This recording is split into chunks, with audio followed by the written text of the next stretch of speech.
ہمارے سلسلہ کے بزرگ تھے خواجہ ابوالحسن خرقانی رحمۃ اللہ علیہ، اور ان کے پاس اپنے وقت کا ایک بڑا حکیم دانا بندہ تھا، ابو علی سینا، وہ آیا کرتا تھا۔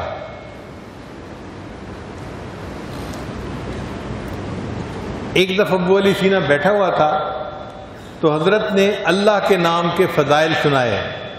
اللہ کا نام برکت والا ہے، اللہ کا نام سے غم دور ہو جاتے ہیں، پریشانیاں دور ہو جاتی ہیں، اللہ کے نام سے انسان کو اللہ سے تعلق مل جاتا ہے، اور اللہ کے نام سے بہار آ جاتی ہے، یہ ہوتا ہے وہ ہوتا ہے، بہت فضائل سنائے۔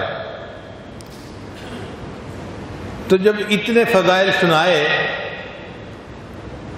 تو وہ تو حکیم بندہ تھا، وہ تو عقلی آدمی تھا، بڑا حیران ہوا کہ ایک نام کا ذکر کرنے سے اتنے اثرات ہوتے ہیں۔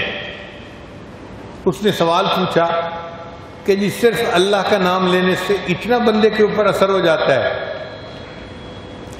تو جب اس نے پوچھا نا کہ ایک نام لینے سے اتنا اثر ہوتا ہے بندے پر، حضرت نے فرمایا اے خر تجھے دانی، ایک گدھے تجھے کیا پتا۔ اب وہ تو بڑا وی آئی پی بندہ تھا، ملک کا مشہور بندہ، اس کو بڑی محفل میں جب گدھا کہا گیا تو اس کا تو رنگ بدل گیا، پسینہ آ گیا۔ حضرت نے دیکھا کہ اس کو پسینہ آیا ہوا ہے تو پوچھا کہ حکیم صاحب خیریت ہے، آپ کو پسینہ آ گیا؟ حضرت آپ نے لفظ ایسا بولا ہے؟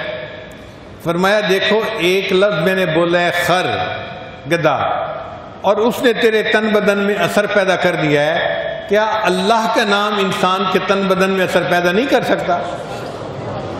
ویڈیو کے نیچے سبسکرائب کے بٹن پہ کلک کریں، بیل کے آئیکن پہ کلک کیجئے تاکہ ہر نئی ویڈیو کی نوٹیفیکیشن آپ کو مل جائے۔